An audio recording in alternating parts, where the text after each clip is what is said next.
Y el mérito principal de mi obra, si alguno lo tiene, es el de una gran sinceridad, el de haber puesto mi corazón al desnudo, el de haber abierto de par en par las puertas y ventanas de mi castillo interior, para enseñar a mis hermanos el habitáculo de mis más íntimas ideas y de mis más caros ensueños. En el marco del Coloquio de Ariano 2022, en esta ocasión tendremos la presentación de la obra Rubén Darío en España, 1892, del doctor Luis Armando Zambrana Fonseca. El profesor Zambrana estudió Ciencias de la Educación con especialidad en español en la Universidad Nacional Autónoma de Nicaragua. Es doctor en Historia por la Universidad de Estudios Humanísticos. Ha realizado cursos en Estados Unidos, Costa Rica, Chile, España, Venezuela, Guatemala, México, entre otros países. Fue subdirector del Colegio Cristóbal Colón, director académico de CECOP, Centro de Estudios Cooperativos, director de Museos de Nicaragua y director del Centro Cultural Bellas Artes Pablo Antonio Cuadra. Ha sido profesor de educación media y de educación superior en la Universidad del Valle y la Universidad Americana. Fue decano de la Facultad de Economía de UPONIC en 2003.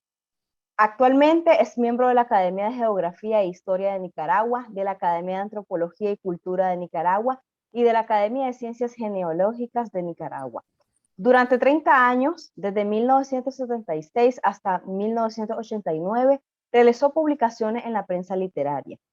Es autor de las obras Para leer a Darío, de 1998, El ojo del mestizo o la herencia cultural, 2020, El pensamiento de Rubén Darío místico, mundo, demonio y carne, de 2009, Rubén Darío, Toda humanidad, todo corazón, de 2009 también, Rubén Darío, prosa crítica, literaria y periodística, de 2017, Relación histórica, origen y significado de la Oda a Bolívar, de 2020. Rubén Darío, antinorteamericano, también de 2020. Rubén Darío, enero de 1867, antecedentes sociales, políticos y culturales, de 2022. Y Rubén Darío en Centroamérica, de 2021.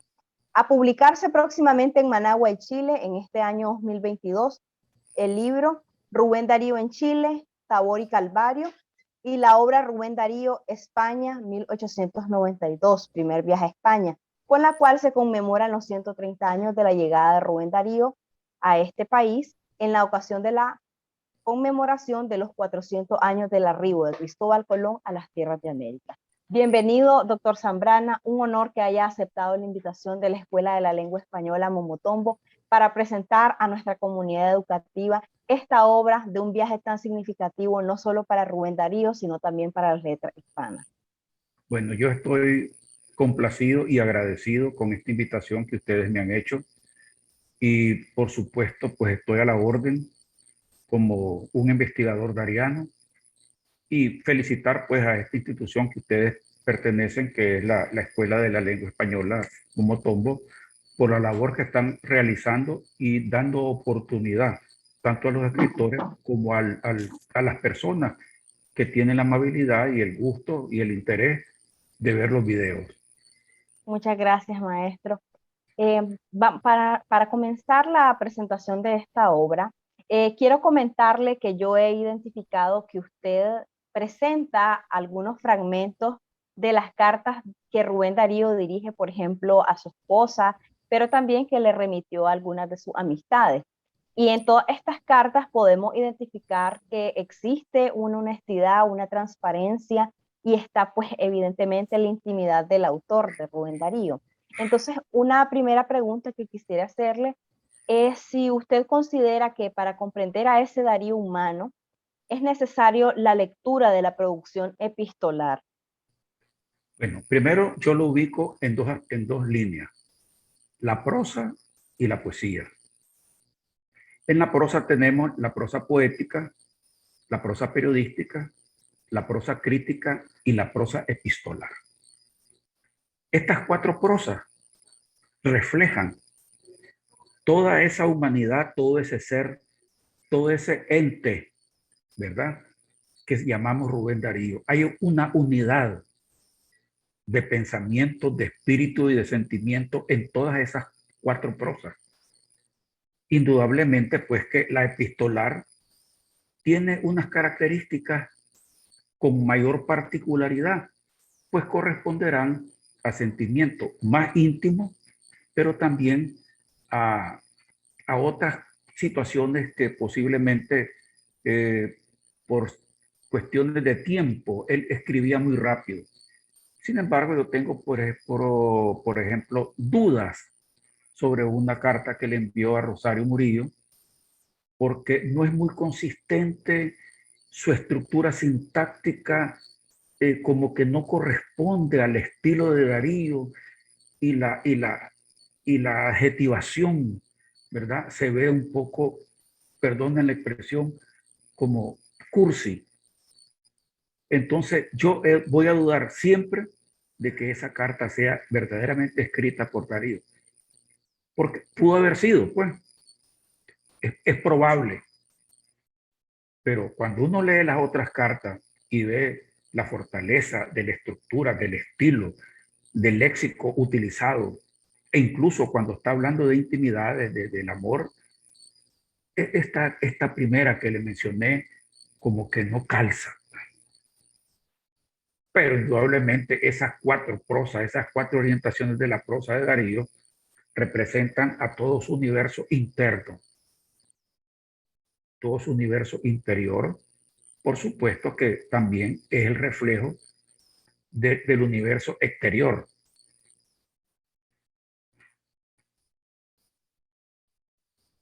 Muchas gracias, profesor. Otro aspecto que he notado en su obra y es que usted logra corroborar esa imagen que tenemos nosotros de un Darío errante, pero también de un Darío observador, periodista eminentemente, que desde su propia mirada, su perspectiva, en las crónicas nos muestra el espacio en el que él se encuentra y los eventos que le tocaron vivir, ya sea de primera mano o a través de la recreación de anécdotas que de alguna u otra manera motivaron esa producción literaria. Entonces, para usted, ¿cuál es la importancia de estudiar el contexto histórico, social que nos está presentando en esta obra, que es precisamente el viaje que Darío realiza a España, su primer viaje en 1892? Muy bien, primero hay que considerar cuáles son los aspectos eh, tradicionales de escribir biografías en Nicaragua. Este tradicionalismo está vinculado a una ideología que es el liberalismo positivista, donde se presenta a la persona exclusivamente dentro de un estereotipo. Darío para nosotros, para el común, es una persona vestida con un traje diplomático. Se estereotipó ahí. A partir de ahí, princesas y cisnes bailan alrededor de esa figura. Pero hay una corriente nueva en los procesos históricos, porque yo no puedo negar que soy un historiador y hay que ubicar a las personas dentro del contexto, porque Darío es, como dice Uslar Pietri, es producto de una realidad social, política, es un hombre que tiene raíces en su tierra y eso, por supuesto, él nace en un contexto social particular de un barrio de León, en Nicaragua, y todos esos son elementos culturales. Y cuando él viaja, él lleva sus elementos culturales que van a chocar en principio en Chile, que es otro tipo de cultura, otro tipo de visión, otro tipo de cosmovisión de la realidad social. Y entonces a Darío hay que ubicarlo con la experiencia de sentirse satisfecho y de sentir sus frustraciones, pero también una tercera parte, que es el aprendizaje para ser el hombre que llegó con zapatos horribles, como él nos menciona, con pantalones chingos, una americana muy pobre, y después verlo en todo su proceso, después que sale de Chile, uno de los hombres mejor vestidos posiblemente de Nicaragua y compitiendo con los mejores de América. Pues. Entonces, la espacialidad, el espacio que lo ocupa, también lo observa. Él se apropia de lo que es la belleza. Él, además de apropiarse de la belleza, no solamente la apropia, sino que la expresa como lo que él puede hacerlo con el lenguaje. Un médico, perdón, un pintor mirará los colores y expresará su apropiación estética mediante esos colores. Rubén Darío tiene una particularidad y un observador profundo. Ve el espacio no solamente lineal, sino cultural. ¿Por qué se da ese espacio? Y él lo expresa en toda su poesía. Toda la poesía de Darío es el reflejo de su visión desde Nicaragua, Chile, España y todo lo que ve. Por eso su prosa, digamos, literaria y su prosa crítica se enriquece de una adjetivación alrededor de todas las cosas bellas que puede ver. ¿Sí? Es importante. Ese Darío completo, ese Darío con sentimiento, ese Darío que camina, que siente, que ve, que no solamente ve, sino que observa, se detiene a observar y asume. No lo ponemos en una piaña, no lo ponemos en una nube. El ser humano que tiene unas características que lo hacen un escritor, que lo hacen un poeta. A propósito de los observadores y ese elemento cultural que usted mencionaba, los periódicos, la prensa en general, que son una forma de divulgar la cultura, escribieron muchas notas acerca de la presencia de Rubén Darío en Europa. Y la pregunta entonces que yo quiero formularle es, ¿de qué manera la prensa incidió en una construcción de la figura de Darío? ¿Cuál de esas figuras intentó erigir esta prensa? Si la figura mítica de Rubén Darío o divulgar esa tan trillada imagen bohemia de Rubén Darío. ¿Fueron los periódicos realmente un medio idóneo en esa época para conocer a ese Darío humano que a usted le interesa? A ver, primero Darío no fue jamás un mito. Darío fue una realidad frente a la prensa y frente a la competencia de escritores, fueran de prosa o de poesía. Era una realidad que se sostenía con el trabajo permanente de su escritura. Ahora bien, ¿quiénes son los que se han dedicado todavía a presentar a un Rubén Darío bohemio? Y no solamente bohemio, sino que la palabra más grosera, borracho. Primero nace en Nicaragua. Primero nace en Nicaragua. Los enemigos que tenía aquí desde su más temprana juventud se encargaron de predicar esta consideración que es injusta. Porque si es cierto que Darío fue alcohólico, eso no significaba que fuera borracho. Borracho significa una connotación ya de la bajeza del alcoholismo. El hombre cae a la calle, anda pidiendo limosna para beber licor.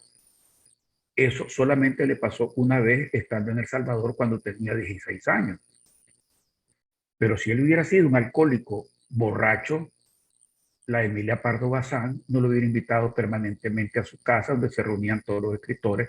Los escritores españoles jamás asumieron, ¿verdad?, una crítica alrededor de su alcoholismo, que no fuera, digamos, una percepción sobre él muy humana dentro de lo que era la verdad. Entonces,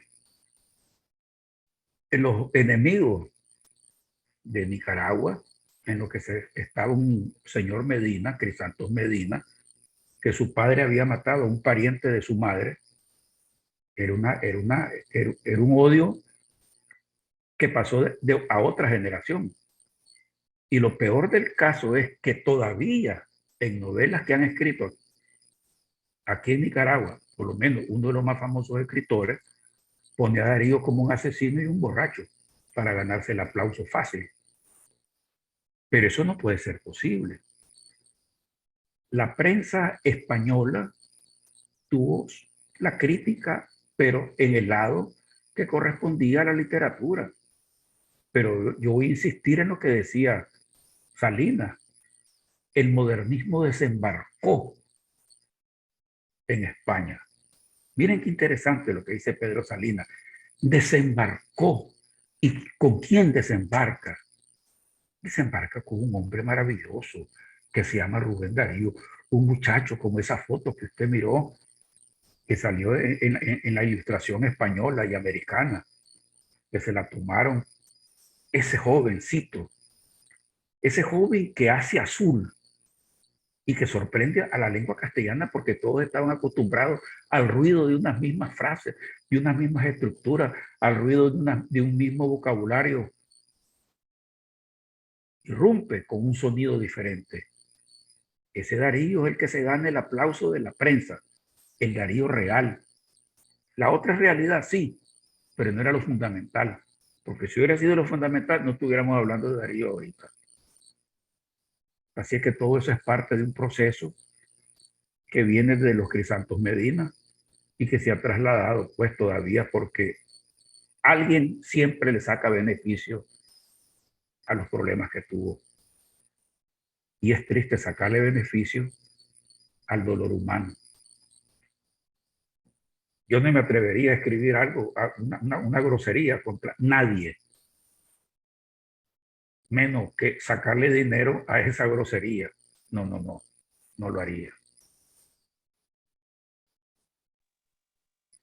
Podríamos decir que aquí se aplica la expresión de que nadie es profeta en su tierra, porque Darío, como usted lo menciona, fue bastante criticado por la prensa. Sin embargo, tuvo en el exterior muchísimas amistades, maestros, mecenas, y quiero dirigirme un poco hacia ese recorrido que hace usted de todas estas personalidades que recibieron a Rubén Darío en 1892 en España.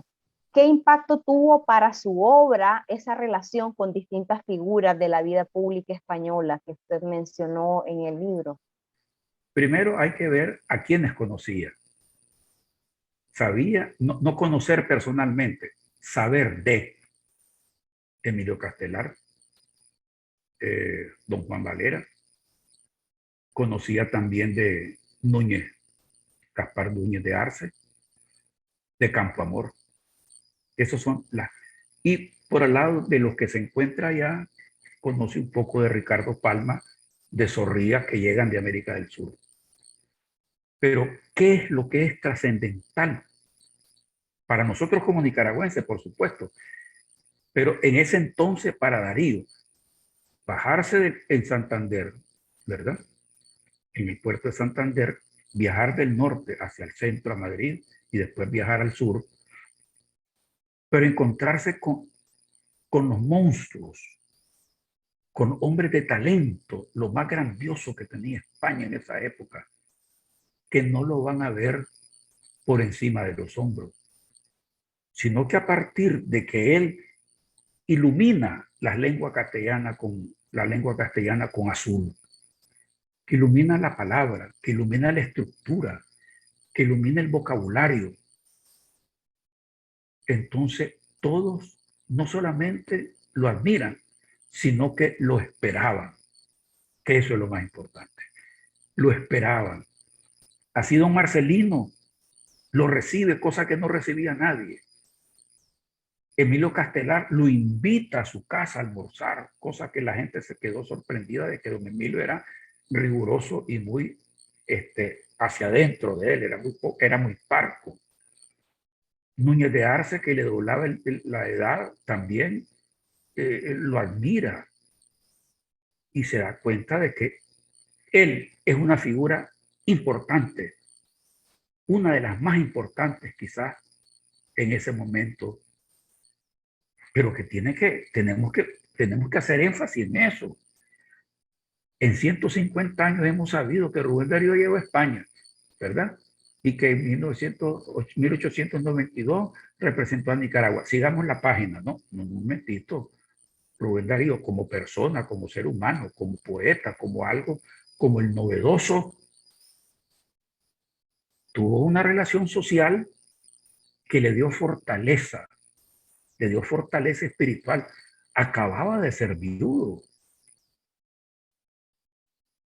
Tenía meses de haber quedado viudo.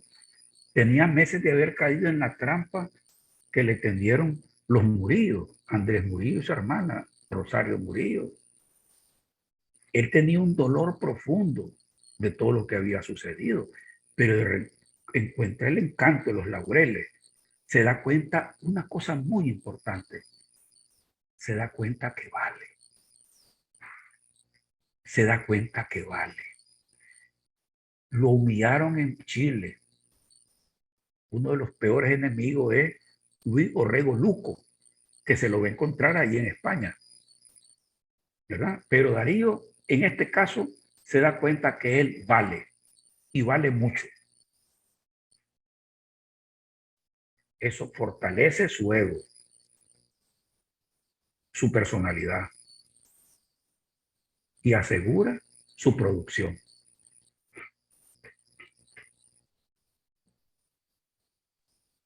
En ese mismo detalle que usted realiza de cada una de las figuras, personalidades que recibieron a Darío, a pesar pues, de que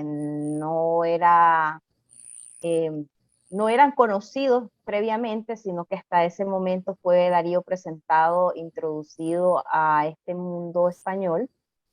Usted hace un recorrido detallado, minucioso, de la espacialidad por la que estuvo Darío en este primer viaje a España en 1892. ¿Cuál es el interés que usted tenía en su obra, en este libro, al presentarnos estos detalles? Primero, tomé en consideración que Darío era un observador. He ahí su espíritu de periodista. Y también, al ser muy observador, su espíritu del hombre que se apropia de la belleza. Me puse en sus zapatos. Si yo estoy, ¿verdad?, en la casa de Cánovas del Castillo, que era un palacio que había, y les voy a dar el secreto de cómo es que se hacen estas cosas. Yo no estoy inventando nada cuando describo cómo es, porque el escritor ahora y el investigador que no se mete a utilizar los recursos tecnológicos que hoy existen, mejor que se olvide de seguir escribiendo, porque hice un recorrido en el castillo de Cánovas del Castillo y me di cuenta qué eran lo que tenían.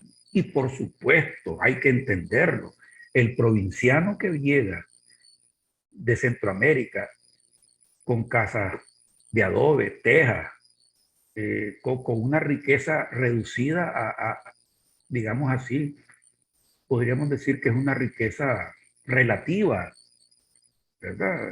Los chamorros eran ricos aquí, pero eran pobres en Chile, posiblemente, si presentamos los capitales de los chamorros con los capitales de los grandes empresarios chilenos de esa época, ¿verdad? Como los Maclure, por ejemplo.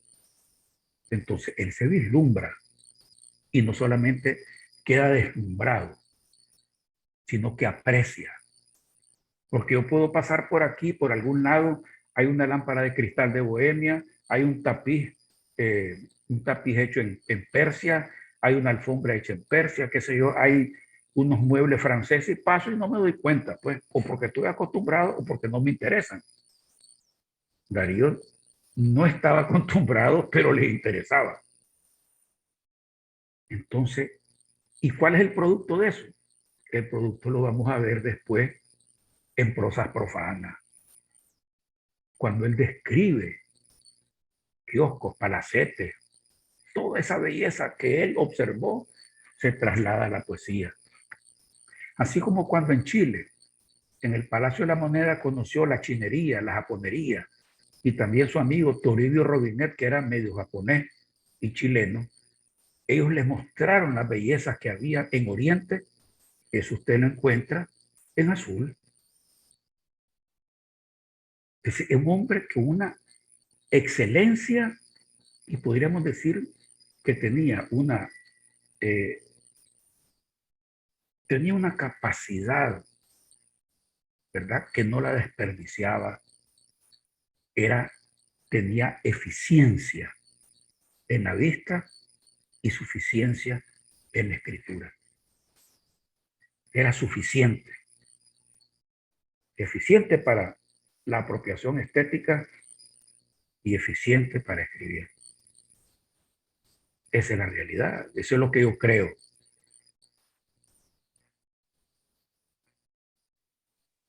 En las obras que he tenido yo la oportunidad de leer, que son de su autoría, he observado que usted siempre incorpora intertextos de distintos pasajes de la obra de Ariana.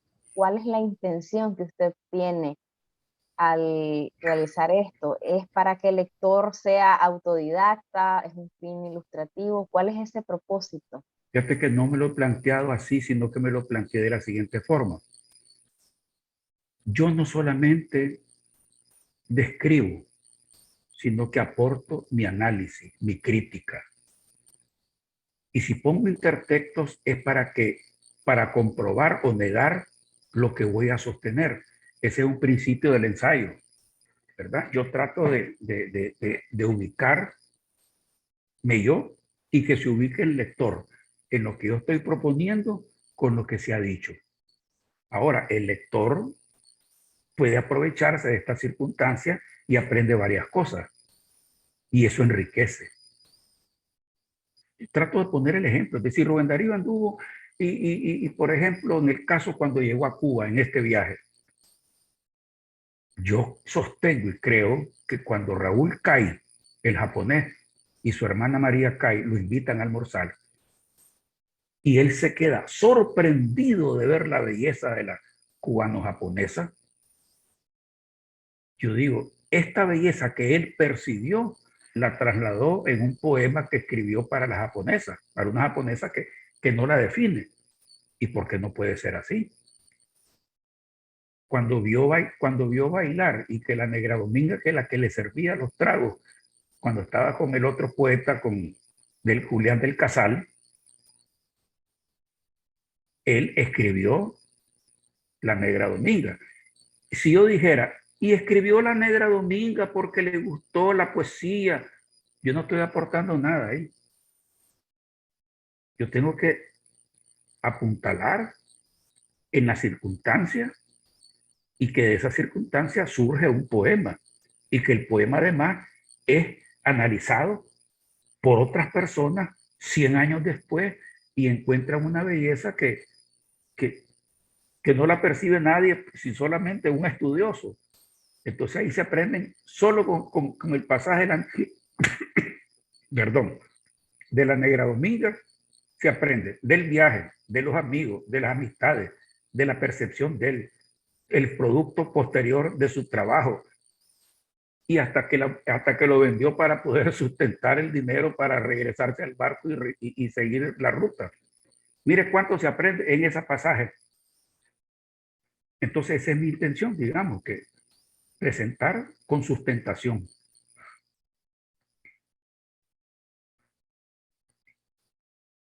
De igual manera, profesor, así como utiliza el intertexto de las obras particulares de Darío, también usted alude a otros tipos de discursos, como el discurso periodístico, también el discurso artístico, también, por supuesto, lo biográfico, los elementos sociológicos y culturales en esta obra. ¿Podría ampliarnos un poco más al respecto? Bueno, primero porque no se me olvida que di clases de filosofía, sociología y antropología durante 20 años prácticamente en la Universidad Americana. Y entonces no se puede perder lo que uno sabe sobre estas disciplinas de humanidades teniendo a un Rubén Darío que se sitúa en un periodo de la historia de Nicaragua, ¿verdad? Donde hay una cultura establecida, donde hay un proceso político permanente, no podés sustraerte de esa realidad. Uno no se puede sustraer de esa realidad.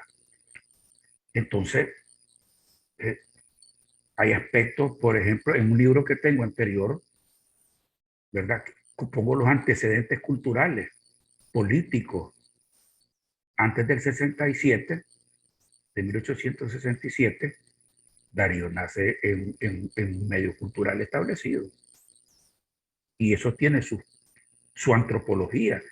La gente sabe qué hacer en determinados momentos y sostengo, pues, nace, lo llevan a Honduras, regresa y a los meses hay una guerra en Managua, en Nicaragua.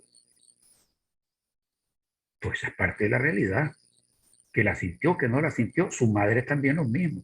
La madre nace con la invasión de Francisco Malespín, el general salvadoreño, y nace ahí. Y a los 7 años la muchacha tiene que aceptar, no sé cómo, que ha estado en León, tiene que darse cuenta de que hay una guerra entre liberales y conservadores con el golpe de Estado a Pineda, y después viene la guerra nacional a los 7 años, cuando ella tiene 12 años, y todo eso incide en la madre, todo eso incide en la madre, las preocupaciones, el embarazo, el dolor de estar embarazada de un hombre que la maltrata. Entonces, eso incide en el feto, ya se ha demostrado científicamente. Entonces, Darío es producto de toda esa cadena de cosas que vienen sucediendo. No las podemos obviar. Muy poco se conoce que Darío tuvo una hermana que se llamaba también Rosa Darío Sarmiento y que la niña murió a los días, meses posiblemente. Muy poco se habla de eso. Y ni él habla de eso, porque no se sabe si ni él supo. Pero es dudoso que no haya sabido, pero ya eso había pasado. Más bien conoció a las hermanas de la señora Zapata, que era una de las amantes de don Manuel. Pero todo eso incide en la persona. Pues ese es el sufrimiento de Darío. Darío es un ser sufriente que nace en un medio de guerra. Entonces no podemos obviar. La gente tenía una forma cultural de presentarse a la guerra y en la paz. Sabían qué hacer. Esa es la antropología. Cómo enfrentan las sociedades una cosa y el otra. Cuando les decía yo a la alumna en antropología médica, en antropología médica se estudia cómo los pueblos se enfrentan a las enfermedades y cómo los pueblos mantienen la salud. Si eso lo trasladamos, yo explico, por ejemplo, Darío es un caso de un niño que surge en medio de todas esas guerras, todas esas enfermedades, todos esos problemas, surge como una luz que todo el mundo vuelve a ver y viene a satisfacer las necesidades espirituales y culturales de ese momento. Por eso lo apoyan. La providencia, diría yo, que yo soy creyente. Pero Darío, no podemos obviar los aspectos sociológicos y antropológicos de su medio. Esa es la formación. Efectivamente, profesor, muy poco se habla de un Darío resiliente que es capaz de sobreponerse frente a todas esas adversidades que le han tocado desde el nacimiento y lograr ser la personalidad, la realidad que pues, es estudiada hasta hoy en día, más de 100 años después de su muerte. Entonces, hay que rescatar, y creo que usted lo logra en su obra, esa capacidad de Darío de sobrevivir en todos estos eh, medios tan difíciles, en contra que tuvo adversidades, rechazos que no fueron uno, fueron múltiples, que Fueron marcaron terribles para su... Darío. En Chile sufrió tanto, el indio triste le decían. enfrentarse a una cultura que estaba afrancesada. El medio donde él se movió era un medio afrancesado. Todos hablaban francés, todos eran ricos. Él era el pobre, pero aprendió, porque también ese calvario, ese fuego, le dio laureles, le dio laureles. Él sabía cómo sostenerse. En Rubén Darío en Chile, pongo, porque también traté de investigar todo lo que sucedió con un amigo que tuve, él que era un médico de esos que andan curando con hierba. Andar en los cerros donde estaban los ladrones, ir a beber acompañado por este señor, ¿verdad? A lugares donde le decían, mejor callate porque aquí ya están enterrados un montón. Después de dejar los palacios que habían en Santiago de Chile, ir a los barrios más bajos de Valparaíso para después salir a Nicaragua. Pero hay una cosa muy linda. Los bomberos lo amaron. Los trabajadores lo amaron. Donde él se sintió bien fue en medio de una clase social que no le podía reclamar nada, sino que lo aceptaron como era. Esa es la última parte de su vida estando en Santiago, estando en Valparaíso. Sentirse aceptado. Buscaba sentirse aceptado. Y al buscar sentirse aceptado, ¿qué le puede pasar a un Rubén Darío cuando llega a España y no hay necesidad de que lo acepten? Si ya desde antes estaba aceptado. Esos aspectos psicológicos hay que profundizarlos más en Darío.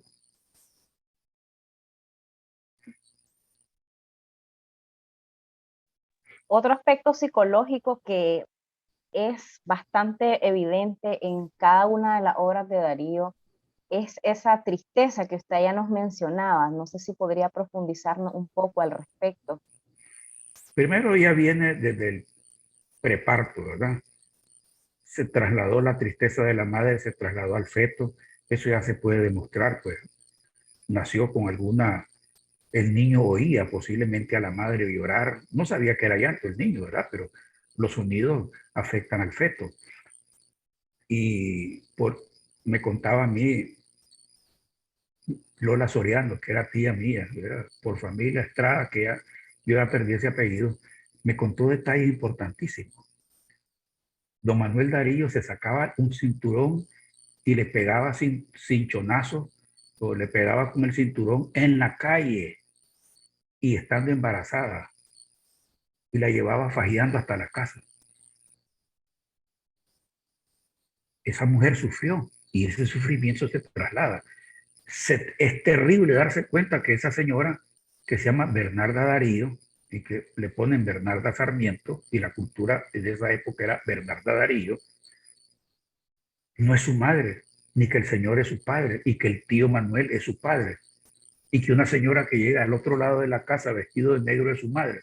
Eso es trauma, eso es traumático. Eso hay que tomar en cuenta para su formación mental, para su proyección de tristeza en los tres famosos poemas donde trata de verter, ¿verdad?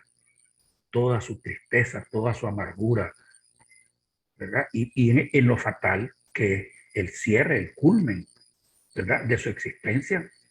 Darío es un preexistencialista, pero no filosófico. Pero es uno de los primeros en escribir en castellano, quizás a la par de Unamuno, el dolor de existir. Y no es por gusto, no porque Unamuno consultó con alguien y filosóficamente quiere expresar lo que oyó y lo que cree que pudo haber sentido alguien. No, Darío expresa en sus nocturnos lo que él en esos momentos está viviendo. Y en aquel poema estaba yo tristemente viendo que el agua caía de la fuente. Eso es para sentarse y compartir esa tristeza terrible de Darío y sentirla.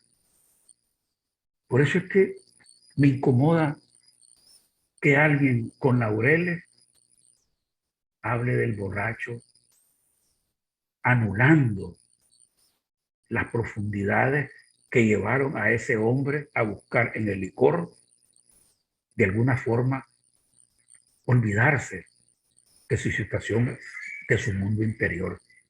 Es imperdonable. No se puede percibir eso. Hay que presentar a Darío, no el diplomático, ¿verdad?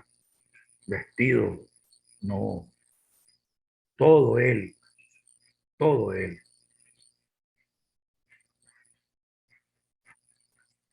Todo él, todo corazón, como el título de una de sus obras. Sí, Darío, toda humanidad, todo corazón. Ujú. Efectivamente, profesor. Eh, Me gustaría retomar otro elemento que se destaca y es la concepción que tiene Rubén Darío de la literatura. ¿Podría ampliarnos un poco acerca de esa visión de Darío en torno a la literatura? Hay una cuestión bien interesante que, que Darío, ¿verdad?, toma en cuenta cuando le hacen una entrevista en España. Y él menciona precisamente a un francés que ya la gente se había olvidado de él, pero que Darío posiblemente haya conocido en Chile, porque en Chile le abundó lo que es la literatura francesa, le abundó. Ese fue el beneficio, digamos, de estar en Chile. André María Chemier, un francés, y Darío dijo que él quisiera, dice, que él respetaba y amaba tanto la literatura, que quisiera que Chemier, tener esa visión de Chemier de lo clásico, de lo marmóreo, o sea, de lo sólido. Darío tenía, no dice de los que corrompen la lengua. Y Darío fue criticado por algunos inocentes o ignorantes de que andaba por caminos que no eran lo correcto. No, Darío todo lo contrario. Entonces, su visión de la literatura era la visión clásica. Por eso es que usted encuentra a Darío diciendo a Gonzalo de Berceo, el poema Gonzalo de Berceo. ¿Eh? Amo tu delicioso alejandrino como Hugo Espíritu de España. A ver, y usted analiza la poesía castellana, que es uno de los poemas que hizo jovencito, hace un análisis desde la época del Cid hasta al amigo que va a tener ahí, a Núñez de Arce, y va a escribir al estilo de la época del siglo XIII, siglo XII, y va a escribir al estilo de la época moderna. Por eso es que cuando Menéndez Pelayo, ¿verdad?, ve en su escritorio un poema de Darío, que Darío lo hizo a propósito al estilo clásico, dijo el señor Menéndez Pelayo, dice, Darío es un clásico. Eso dijo, Darío es un clásico. Para él la literatura es una formalidad con libertad. O sea, si voy a usar el mármol, el color del mármol es cosa mía, pero la solidez no la puedo cambiar. Las letras castellanas tuvieron una solidez única. Y a partir después de Darío, se derrumbó todo el edificio y me van a perdonar, ahora cualquier cosa se le aplaude. Cualquier cosa se le aplaude. Por aquí un perro levantó la pata, hizo pis, pis, y entonces eso se convierte en un poema. Y hay que aplaudirlo porque si no uno está loco. No es que tengamos que seguir siendo modernista, lo que tenemos que tener es lo que dice Darío, un respeto a la lengua castellana, mantener lo clásico con la solidez del mármol.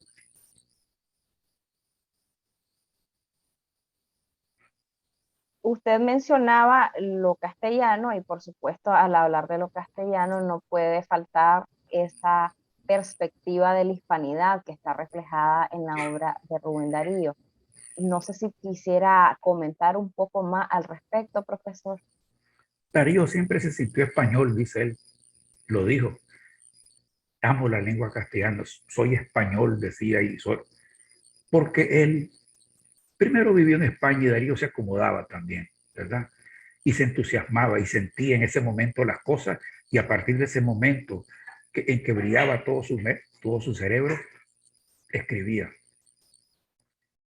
Pero Darío se da cuenta de la fuerza de la hispanidad en ese momento, en ese preciso momento cuando él llega ahí.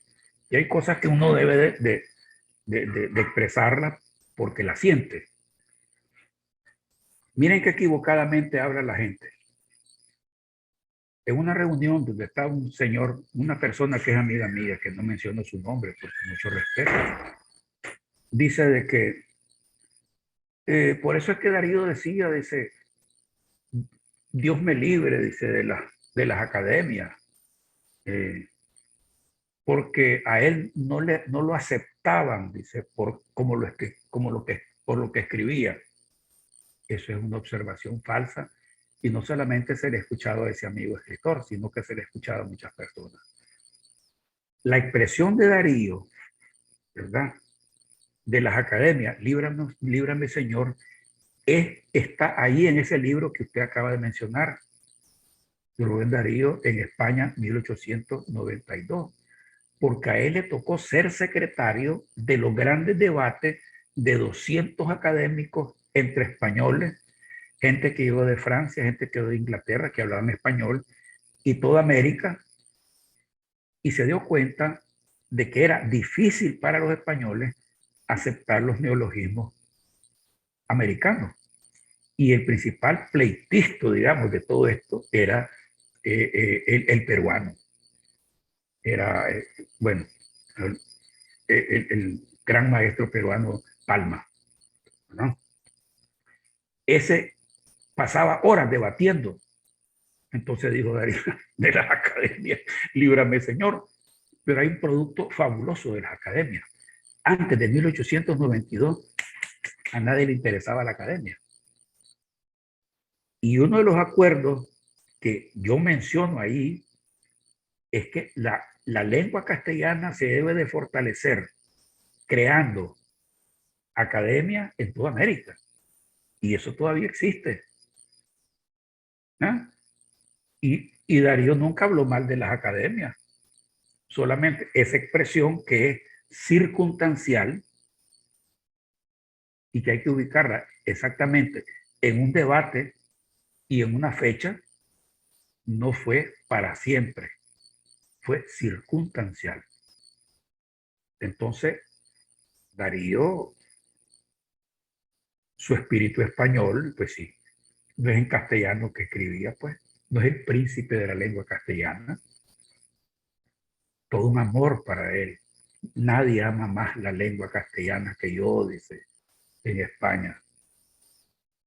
Lo dice él, no lo digo yo. Este viaje de 1892 incidió plenamente en esa visión americanista que posteriormente va a defender Darío, y lo vemos pues en obras como El canto errante. Cantos de vida y Podría, esperanza. exactamente, profesor, ya usted lo mencionaba previamente, y queremos aquí que usted nos amplíe un poco acerca de esa incidencia de este primer viaje en España, en esta visión americanista. Primero, él se sintió amado. Él se sintió aceptado, que ese es uno de los problemas psicológicos que él tenía. Se da cuenta que vale y que lo que dice lo toman en cuenta. Toda su expresión, durante los debates, estuvo invitado en el hotel de las cuatro repúblicas, algo así, de los cuatro pueblos o países, en Cánovas del Naciones. Castillo, cuatro naciones. Eh, Era aceptado, era invitado, lo invitaban que trasladara de una mesa a otra mesa. Si es amplísimo todo lo que sucede, él se siente, entonces él se siente agradecido de España, por encima de la lengua, la gente de España, Núñez de Arce, Cánovas del Castillo, eh, Campo Amor, que lo abraza, pero ahora él sabe que tiene una procedencia, él tiene raíces en América. Y él sabe que porque él no era un tonto, él sabe que él está conquistando España con lo que tiene. Él conquista España desde América. Culturalmente, el conquistador de España con el modernismo, desembarcando, como dice Pedro Salinas, se llama Rubén Darío. Él no abandona su raíz latinoamericana. Él no va a ser como los otros poetas franceses que se fueron a Francia y se olvidaron de las tierras caribeñas, se olvidaron de las tierras centroamericanas. No, él jamás. ¿Y qué cosa es Cantos de Vida y Esperanza? La máxima expresión de su madurez. Ya no hay princesas, ya no hay cisnes tan fáciles, sino que la expresión de liberación con los textos, con los motivos que corresponden a la madurez de su poesía y a la presentación de una América que ya no es la América. Que, quiero decir lo siguiente. En el periodo de la independencia y después de la independencia, la pluma era de los periodistas y a eso se le sacó provecho. Si todos los periódicos de América, todo aquello fue un boom porque se permitieron escribir lo que les dio la gana. Aparecen las dictaduras posteriores, pero ya hay una fuerza. El que irrumpe con algo novedoso es Darío. Es Darío. Y hay que tomar en cuenta que él es toda una novedad. Él es toda una novedad. Y que su trabajo tiene esas raíces, que es la continuidad, y yo lo he dicho en otros escritos. Darío corresponde al, al siglo de oro español, con Darío es el siglo de oro de la lengua castellana aquí. Darío es un proceso, Darío es parte de un proceso que viene desde Garcilaso de la Vega, el Inca, que comienza a escribir como mestizo, hasta Darío. Es todo un proceso. Una lengua castellana que es analizada por un Andrés Bello y crea una gramática para América.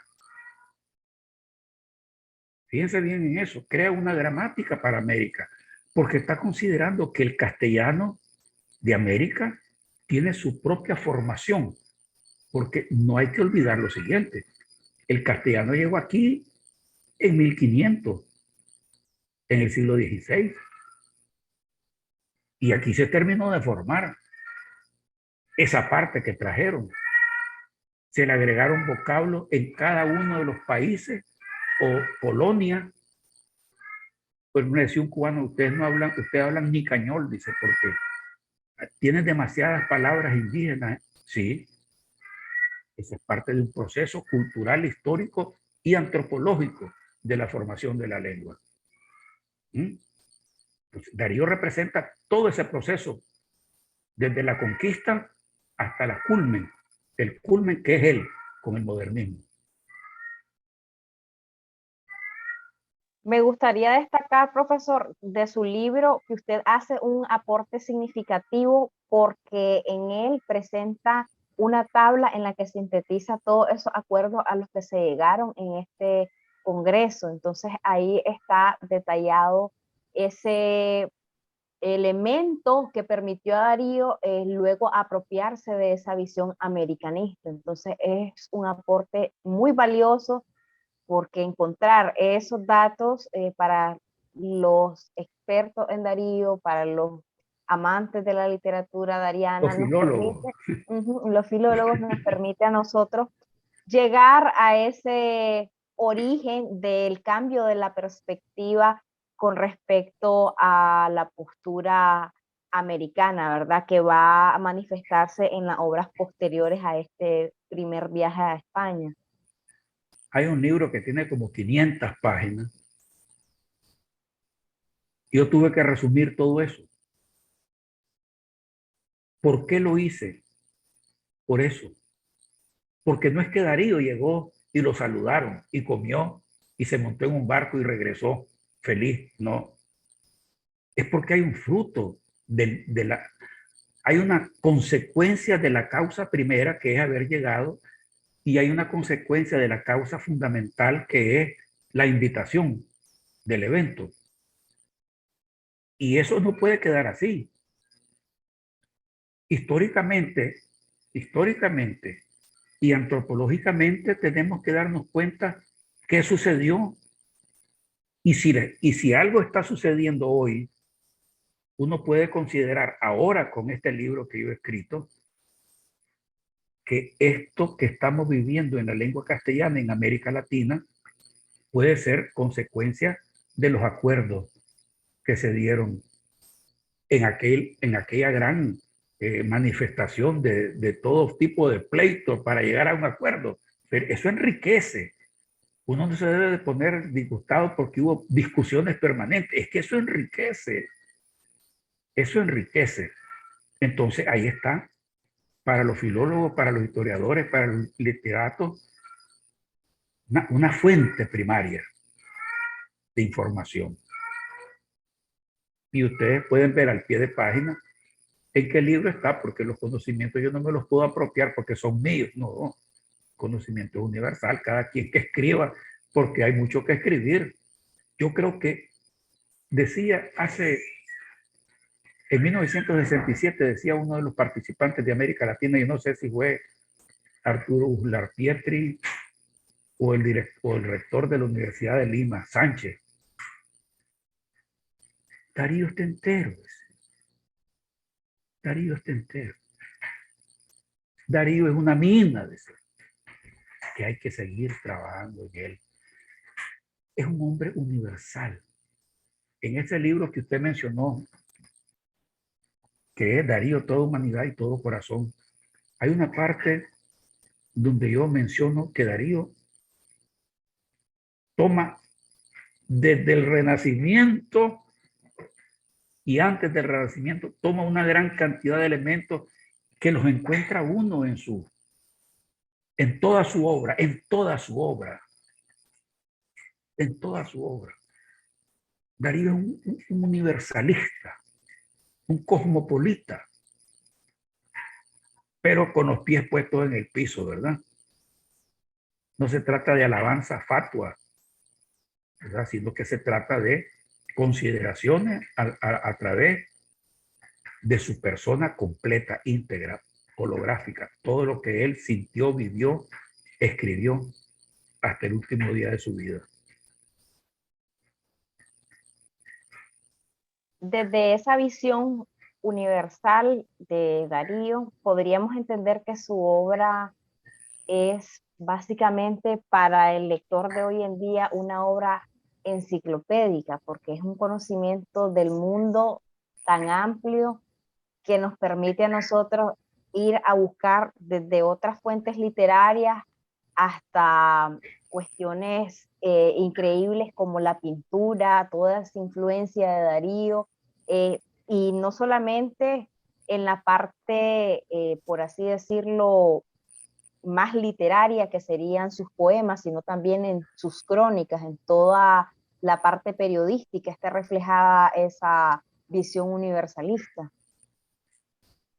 Primero, se cree que Darío estaba sentado en un escritorio, ¿verdad? Haciendo poesía. era un hombre que en barco, en burro, a caballo, en tranvía, en automóvil, hizo su trabajo y en biblioteca. Hay una escritora española que dice que Rubén Darío tuvo la virtud de sacar las bibliotecas a la calle para que la gente se diera cuenta de las cosas. Y esa es una realidad. Entonces Rubén Darío nos encontramos con este Darío universalista que él tenía que estudiar porque, digamos, una de las mejores experiencias de mi vida como profesor es que tuve que estudiar mucho para poder enseñar. El profesor que no estudia es mal profesor. Tiene que estudiar permanentemente. Darío es el gran maestro. Por ejemplo, cuando habla de Inglaterra y menciona a un hombre que es el hombre mejor vestido de Londres, porque esto y esto, ¿cómo se dio cuenta de eso? Y hoy detalles para seguir el planteamiento que usted hace, profesora. Es el siguiente.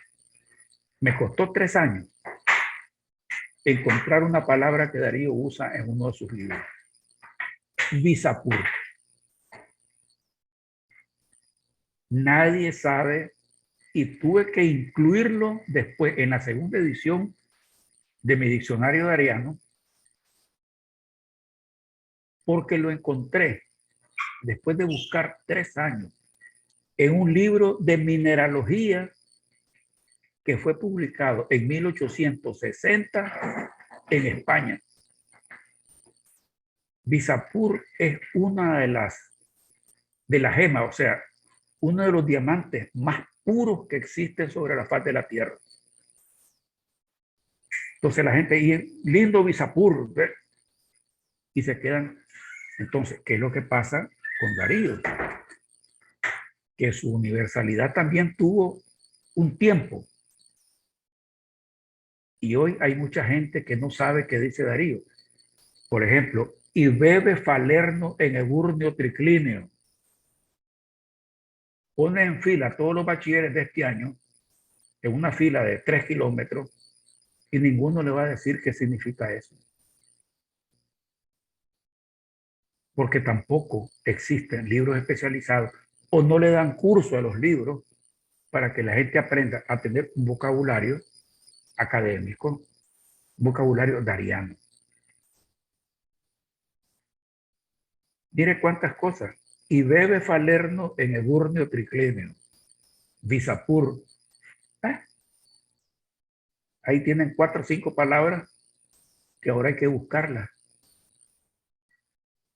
Y Darío escribió para la gente culta de su época, no para la gente inculta de hoy.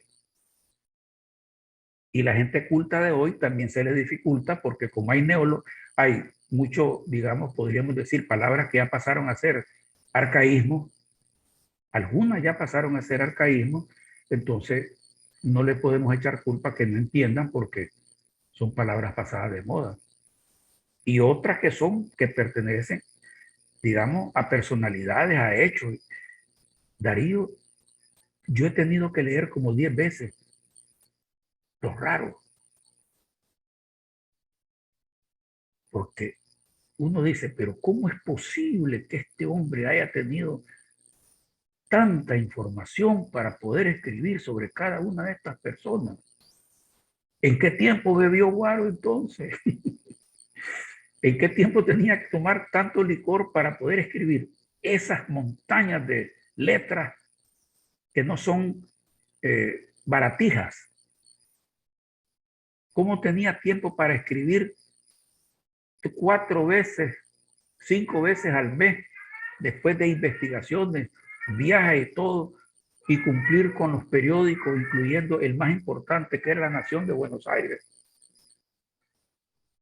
Entonces, Rubén Darío tomaba, y lo que he sabido yo es de que tomaba licor en su casa. Pocas veces lo hacía afuera. Y si lo hacía, pues no. Hay una anécdota muy triste de él en Baleares, que tomó y se había confundido con una medicina y le agarró una cosa horrorosa había un entierro y querían que sacaran al muerto para que lo enterraran a él, porque hubo un choque entre la medicina y el alcohol.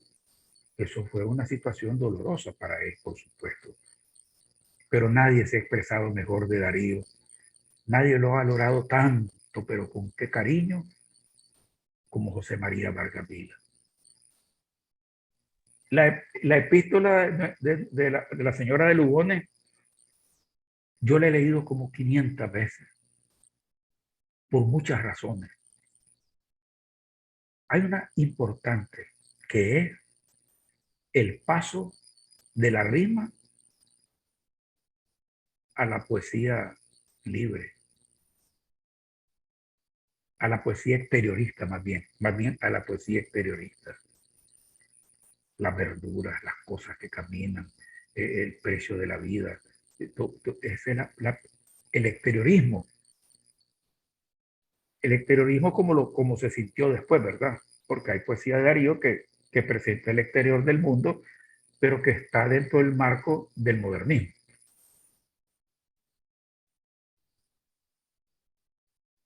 Otro elemento que me gustaría destacar de la obra de Ariana es esa capacidad de incluir conocimiento científico, hacer alusión a la botánica.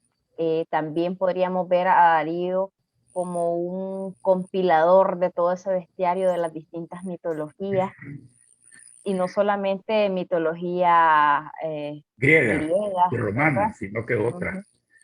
Bueno, primero, esa es parte de la formación que se da él entre Nicaragua y Chile en ese periodo. Y se profundiza cuando él publica Prosas Profanas, que es donde están todos los elementos culturales grecolatinos. Todos esos elementos culturales grecolatinos están ahí, con mayor profundidad. Es decir, él va a usar a Diana después, va a usar a Venus, pero los elementos, el friso, las metopas, el plinto, parte de lo que es la arquitectura griega, ¿verdad? Los elementos arquitectónicos griegos, él los mete en su poesía. Ese es parte de su universalismo, pero como una etapa, claro, él no se le va a olvidar, por supuesto, pero esa es parte de su universalidad. ¿Mm? Pero, ¿qué podríamos apuntar con relación a la otra? Por ejemplo, la espada de Argantir, que la gente sabe muy poco qué cosa es la espada de Argantir. Primero porque no saben quién es Argantir, ¿verdad? Y no corresponde a ninguna mitología ni americana, tampoco mitología greco-latina, sino que corresponde a una literatura, a una mitología nórdica, ¿verdad? Entonces, ese es un elemento que podemos observar, pues que la espada de Argantir no está dentro de este juego, sino que es parte de lo que él consigue. Además, habla de Kant, de Immanuel Kant, lo critica. También habla de aquel que hizo de Nietzsche, que dice, gracias a Dios no lo siguió leyendo. Sí, se mete con los filósofos, los toca, no profundiza, pero los toca. Nos da a conocer a nosotros que también se ocupó de ellos. Filosofía, vasta literatura universal, vastos tiempos de esa literatura y todo lo que es esa mitología que estaba vinculada a la parte norte de Europa y a lo que es la latinidad, o sea, la visión greco-latina. Para finalizar, profesor, me gustaría que nos planteara cuál es el reto actual para los estudiosos de la obra de Ariana y los educadores que puedan lograr realmente una lectura significativa de los textos de Rubén Darío en los estudiantes. Hay que plantear dos cosas. Una primera es interés. El interés es personal. Dos, el interés debe estar compuesto por la dedicación. Interés, dedicación. Y tercera es lo que es la expresión. O sea, que de la dedicación salga un producto expreso. A esto le podemos sumar otros aspectos, que son, este es de la persona, este es el aspecto nacional cultural. Creo que el Estado debe de asumir una responsabilidad mayor con Darío, ajena a todo lo que es el tradicionalismo, porque mi papá, que hoy tuviera 95 años, estudió Caupolicán y Sonatina, y mi nieta también lo está estudiando. O sea, ya han pasado 100 años y los textos no han variado. Ah, es que son los más bonitos, sí. A ver, definamos pues, ¿qué le vamos a enseñar a quién qué?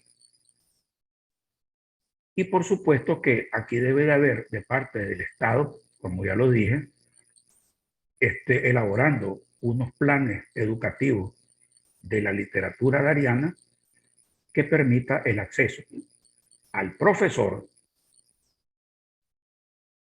y al alumno. Al profesor se le debe de capacitar creando seminarios, talleres y estudios permanentes, y al alumno que sepa quién es Darío en todo su contexto real, universal y personal. No precisamente tenemos que ver al señor vestido de diplomático, sino que tenemos que ver al ser humano con una capacidad extraordinaria que lo llevó a ser lo que todos conocemos. El mayor poeta de América y los mejores del habla castellana, del habla española. Príncipe. Pero es que Rubén Darío es el príncipe de la lengua castellana porque escribió bien bonito. ¿Y eso a quién le sirve? A nadie. Creo que así estos puntos que estoy dando, que pudieran ayudar, pues no precisamente tienen que seguir lo mío, pero pueden ayudar, digamos, a, a, a buscar una estructura mejor, mayor, que permita, y por ejemplo, ustedes están haciendo una gran labor. Ojalá que este video, aparte de mi, que no quiero fortalecer vanidad, sino que quiero fortalecer interés en poder seguir trabajando hasta cuando Dios me lo permita sobre la obra de Darío. Yo les agradezco a ustedes esa oportunidad que me han dado, poderme dirigir a todas las personas con las que ustedes están ligadas, tanto en Nicaragua como en América Latina y España. Para todos ellos, mis saludos, mis abrazos. Al contrario, profesor, muchas gracias a usted por haber aceptado la invitación de Elemo Motombo para presentar esta obra, y me gustaría también agradecerle no solo por esta, sino por las otras que han antecedido al estudio de la obra, pero también de la vida de Rubén Darío, para poder entenderlo desde un punto de vista más humano, que es la visión que usted siempre en cada una de sus obras nos intenta transmitir.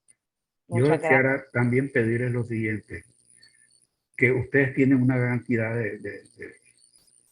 de audiovisores, audiolectores, qué sé yo, este, televidentes, no sé cómo decir ahora con estas modernidades.